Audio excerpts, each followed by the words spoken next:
如果不是亲眼所见，我是万万不敢相信的。直到看见蒙大擦脸的动作，我才深度怀疑这货是人扮的。你还别不相信，我这有实锤的证据。各位看官，请往里面坐。刚开始，蒙大在一堆竹子中选出了最鲜嫩的一根，就在大家以为他要躲去一边享受时，他却放下了竹子，来到门前站着，随后边敲门边呼喊奶爸。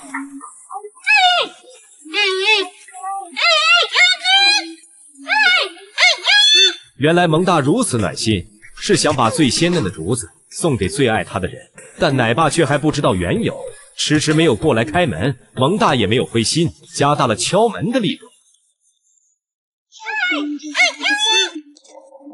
如此大的动静终于吸引来了奶爸，可奶爸只是一眼晃过。蒙大很是委屈，自己都不舍得吃，原本想把最好的给奶爸，奶爸却如此敷衍，辜负了蒙大的一片好心。其实熊猫也是有思想的，他知道谁对他好，谁是他亲近的人，只是他不会说人话罢了，但他懂得用行动来表达思想，所以人们经常说熊猫是毛孩子，意思就是熊猫是通人性的。蒙大在门口站立好几分钟，后肢力量特别强劲，同时还一直边敲边喊。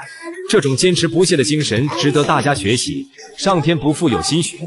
奶爸终于明白了他的用意，用窝窝头回馈蒙大，安慰蒙大委屈的心灵。相信看到这一幕，很多人都感动不已。这就是双向奔赴的爱，你懂我所想，我懂你所需，看似平淡却又很伟大。越想我越生气，他敢和我对着理，一时风光有名气，不能败在他手里。你个贱女人，你出来！不见老头我不气，骂醒你个老东西！谁家的婆媳不吵嘴，不该这样把我气。你怨我，你真怨我！你个女人不讲理，千刀万剐该杀的。有没有你都无所谓，你早就遭雷劈。越想我越生气，他敢和我对着理，一时风光有名气，不能败在他手里。你个贱女人，你出来！不见老头我不气，骂醒你个老东西！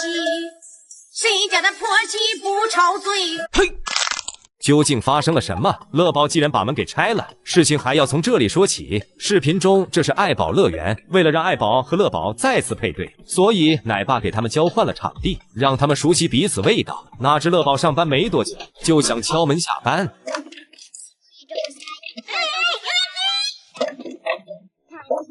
哪知乐宝敲半天，屋内却丝毫没有反应。如果不出意外的话，估计又要出意外了。几分钟后，为了报复奶爸不开门，乐宝气得扒拉着门板。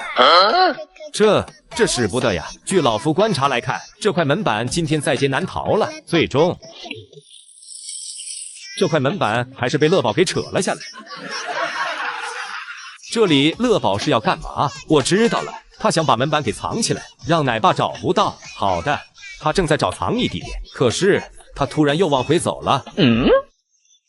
这乐宝还是脾气好呀，气来得快，也消得快，害怕奶爸找不到门板，还是给门板送了回去。门板送过去没多久，门就打开了，然后乐宝就高高兴兴的下班喽。这些奶爸真是要给点颜色看看，才会乖乖的开门。过了几天，爱宝回到了自己的乐园，他也不停扒拉着门板。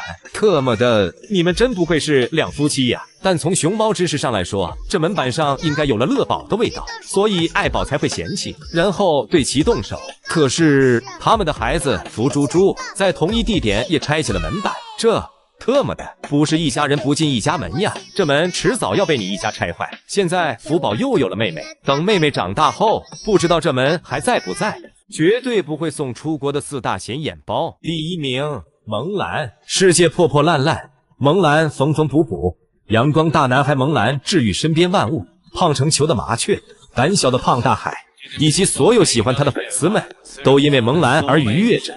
而且作为熊猫界顶流明星，萌兰仅凭一己之力就足以养活整个北洞，谁会把财神送出去的呢？所以蒙兰这辈子都别想出去闯荡世界了，彻底断掉他的功夫梦吧。第2名，七仔。七仔作为第一只可以拍彩色照的棕色熊猫，300斤的体格，有着299斤的心眼，他更加懂得如何保护自己。而且外国人都不知道有棕色大熊猫的品种，会被误以为棕熊来看待，所以七仔也绝对的稳定。第3名，花花。小短腿，没有脖子，圆滚滚的像个煤气罐子，连幼儿园都毕业不了的花花，怎么可能送出国？他这辈子的梦想就是陪伴谭爷爷了。毕竟在这里，爷爷和弟弟都是他的最爱，而且作为顶流女明星，花花的粉丝不比蒙兰少，营业额也与蒙兰不分上下。第4名，于爱。虫洞乱不乱，爱姐说了算。1岁不到就有着大姐大的气质，不爱洗澡就爱抓鸟，身上还背负着几条鸟命。于爱已经终生被扣留还债了，想出去都没有可能了，还是乖乖留下来陪外公吧。越想越生气，他敢和我对着理。挑战全网脾气火爆的大熊猫。第5名，喜乐，人称8里台二姑奶奶。喜乐主打一个有仇当场就报，可能昨晚喝了点假酒，导致喜乐一大早的就对着小树摇摆，怎料摔了个4脚朝天，气得喜乐怒把小树苗。中午又悠哉的躺在椅子上哼小曲，下一秒就摔得熊仰马翻。好面子的他起来环顾四周，幸亏没有人发现，不然丢脸丢到家了。之后喜乐看见椅子就烦，统统把椅子丢沟里了。战斗力能估，3个萌懒。第4名，飞云，回眸一笑百媚生，一拳打倒鲁智深。他虽然长相甜美，人称熊中刘亦菲，却又是金刚芭比，可谓是好看的皮囊千篇一律，有趣的灵魂300来斤，拳打金虎，脚踩妙音，整得人家金虎听到飞云的名字就吓得直哆嗦。战斗力估4个萌蓝。第3名，萌二，凶狠全都写在脸上，掰个竹子都龇牙咧嘴。有人可能会说他只是学奶爸的样子，实则很软弱的。这句话萌二就不喜欢听了。想当初冲进谷谷的眷舍，把谷谷揍得哭爹喊娘，而谷谷又是北洞的保安队长，人称谷大爷，有着多次伤人的历史战绩，但都是人家送上门的，怪不得我家谷谷了，他还挺憋屈的。为啥大家都找他一只熊猫欺负呢？战斗力估5个萌蓝。第2名，七仔，300斤的体重，有着299斤的心眼，染着小黄毛，一看就不好惹。背后有2大金主爸爸当靠山，像极了地主家的傻大儿，把老丈人的耳朵都咬成了扳手，他还不知道收敛，背后竟还嘲笑一番。战斗力估6个萌蓝。第1名，胡子，秦岭乱不乱？胡子说了算。小时候被寿家家伤，遭一群豺狼围攻，差点成了盘中餐。生命垂危之际，遇到潘教授以身化险，30年河东，30年河西。7年之后，石铁兽血脉觉醒，暴君胡子归来，他依旧记得当年的恩怨，冲上去对着豺狼首领一巴掌，天灵盖都给呼得稀碎，还追着金钱豹一顿锤，从此一战成名，荣获秦岭小霸王的名号。整个秦岭的野兽几乎都挨过他的巴掌。战斗力估挨个萌蓝。